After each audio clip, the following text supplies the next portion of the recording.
Hey, how's it going, fellas? I've got a Panasonic RF-D10 today, and I recently just got this a couple of days ago, and I thought I'd give my first impressions and like a small little review on it and how to use it. Because there's just no reviews out at the moment.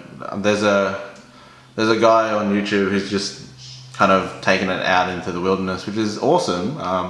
So it showcases the portability of it, which is like really good, but that's not really what I wanted it. I kind of wanted this is pretty much a video that I wish I saw when I was looking for a radio. I bit the bullet and just bought this one, and yeah, so here we go. So on the side here, I'll start off with this one. On the side, hopefully this is in focus, we've got a speaker jack,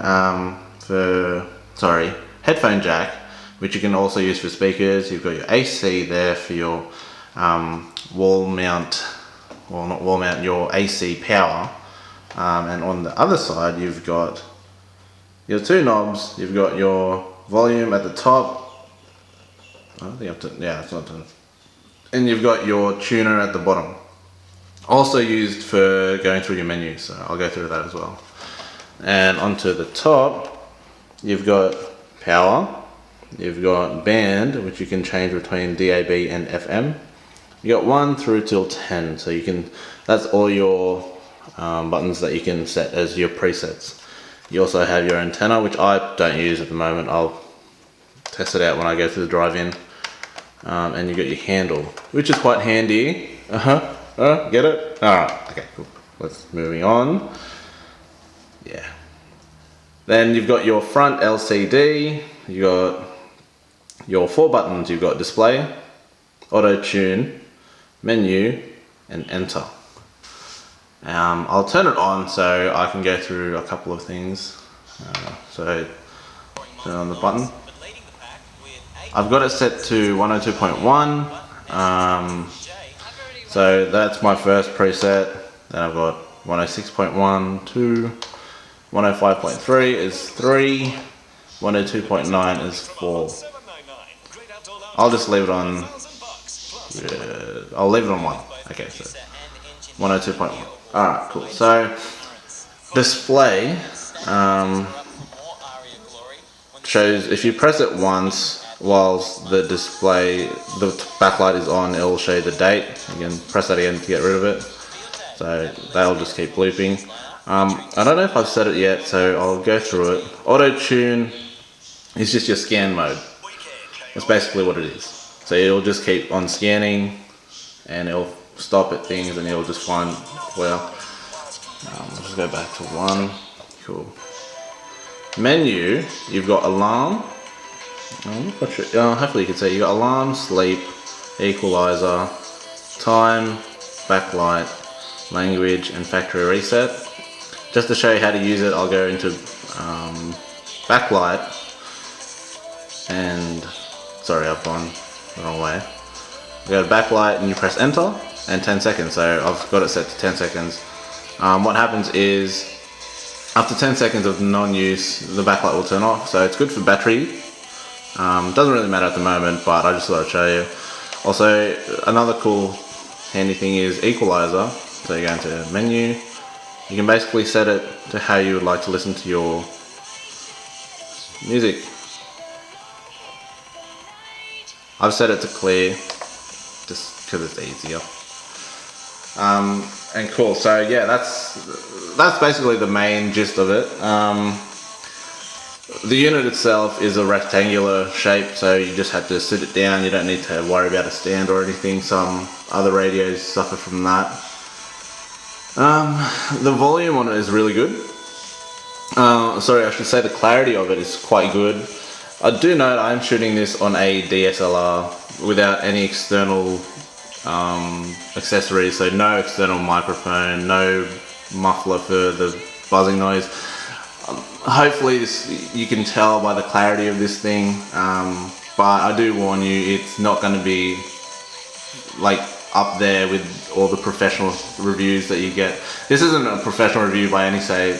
This is just something that I wish I saw. So when I was doing a review on, sorry, something I wish I saw while I was looking for a radio. Okay.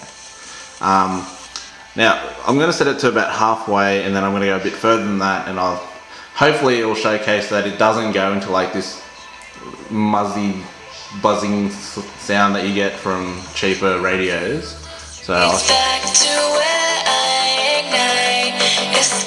should have warned you guys. That's going. I'll go to half, then I'll go a bit further. Okay, so I'll do it now.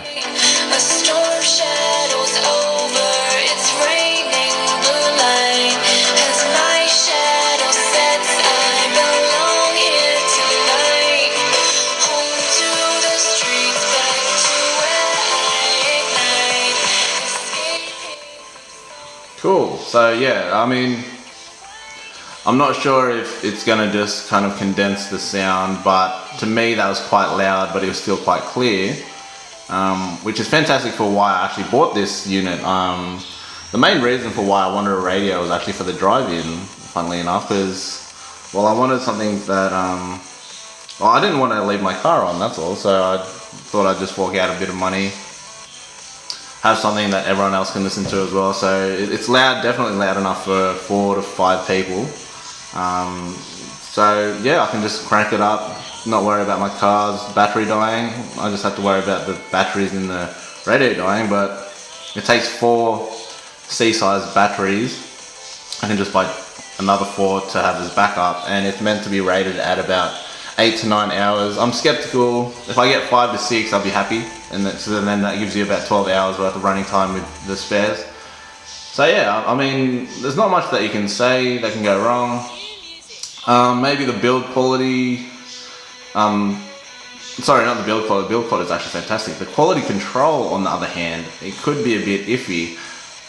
A couple of reasons why some reviews say, note it down as a con, is quality control, where the inside, there's a connector inside the unit where it sometimes gets mislodged, and it's an easy quick fix. All you have to do is unscrew the back 5 screws, open it up, make sure that the plug is in tight and snug, and you should be all good. I had to do it with mine because I was getting that from the AC.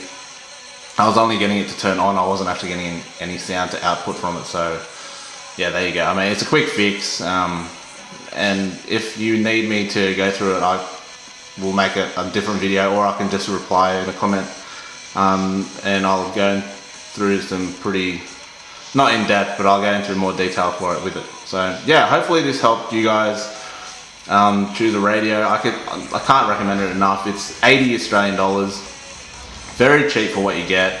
If you didn't want to go through eBay and you wanted to go through a brick and mortar store, you can actually find it from the good guys for about $100. And you might say, oh look, $100 for a radio, that's pretty expensive. But for me, just the quality of it, it's really good. I mean, I'm just going to set it into the lounge room or in my bedroom, and I'll just have it playing every now and again, pretty much constantly. And I like to listen to the radio. If you like to listen to the radio too, I'm sure it's a good investment. The quality of the sound is good, and you won't get any muffling noise from it. So yeah, it's all around, I'm very, very happy with it. So hopefully you guys have the same kind of, can't think of the word. Hopefully you guys enjoy it too. So if you end up buying this, or if you think, oh, maybe it's not good enough, at least this video helped you guys. Awesome. So have a good one, and yeah, see you guys later.